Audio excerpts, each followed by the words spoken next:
Nous allons donc corriger les exercices 41 et 42 sur la première partie du chapitre de géométrie dans l'espace qui parle de volume.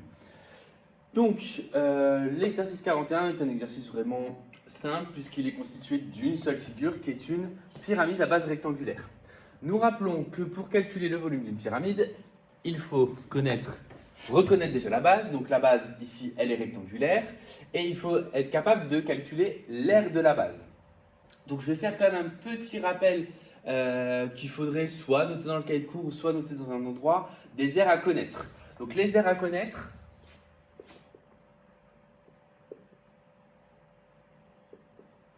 il y a évidemment l'aire du rectangle. Donc l'aire du rectangle, c'est longueur fois largeur. L'aire du carré, c'est côté fois côté, c'est-à-dire côté au carré. Il y a également l'aire du triangle rectangle. Donc le triangle rectangle, ce qui correspond à la moitié d'un rectangle, c'est donc longueur fois largeur divisé par 2. Attention, la longueur et la largeur, ce sont les côtés qui touchent l'angle droit, c'est-à-dire les côtés adjacents de l'angle droit, pas l'hypoténuse. L'aire d'un triangle quelconque, c'est base fois hauteur associée divisé par 2. C'est-à-dire qu'en gros, vous avez votre triangle, vous tracez la hauteur, cette hauteur arrive sur, si elle arrive sur un côté du triangle, c'est ce qu'on appelle la base, et donc vous faites base fois hauteur divisé par 2. Et ensuite l'aire du cercle, c'est pi fois rayon au carré. Donc vraiment, hein, ces formules-là, je les rappelle, vous devez également les connaître.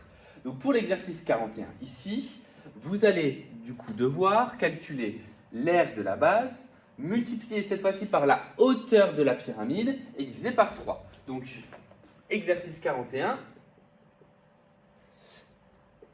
on doit calculer, pour calculer le volume de la pyramide, donc R de la base et non pas base fois hauteur, le tout divisé par 3. Donc l'aire de la base, c'est longueur fois largeur, ce qui signifie donc longueur fois largeur fois hauteur, le tout divisé par 3.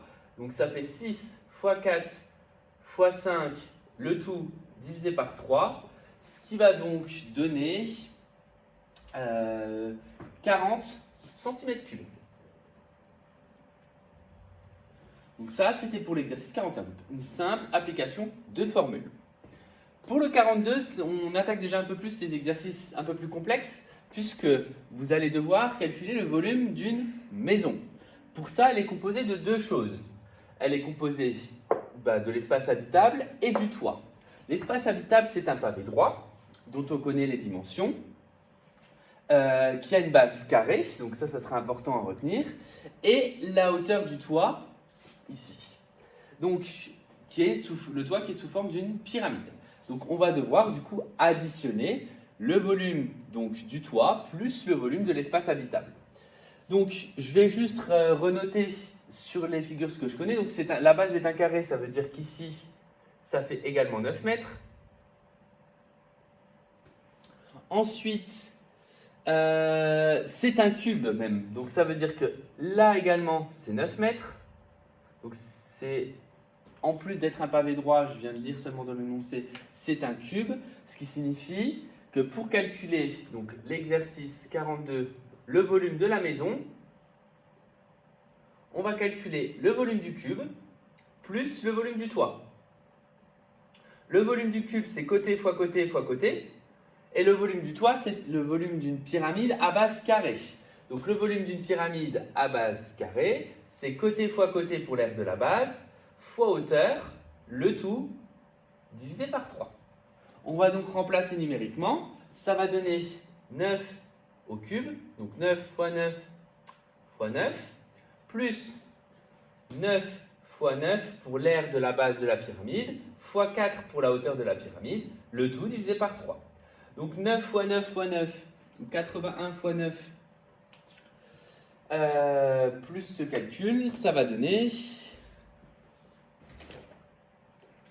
Donc 9 fois 9, donc 9 au cube, ça donne 729, plus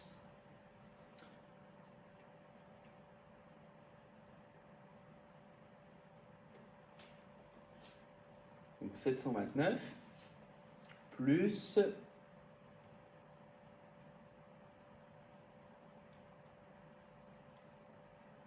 108. Donc 729 plus 108, ce qui va donner un total de 837 mètres cubes.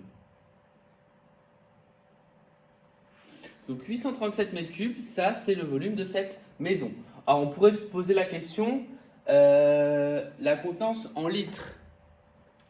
Donc du coup, faire une conversion en litres, je vous donne, donc c'est une question supplémentaire, je vous donne la réponse. Donc là je vous laisse mettre pause pour réfléchir, puisque ce n'était pas une question qui était donnée dans l'exercice, et ensuite reprendre pour la correction.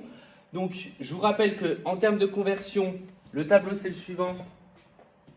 On a les mètres cubes, les décimètres cubes, les centimètres cubes, etc.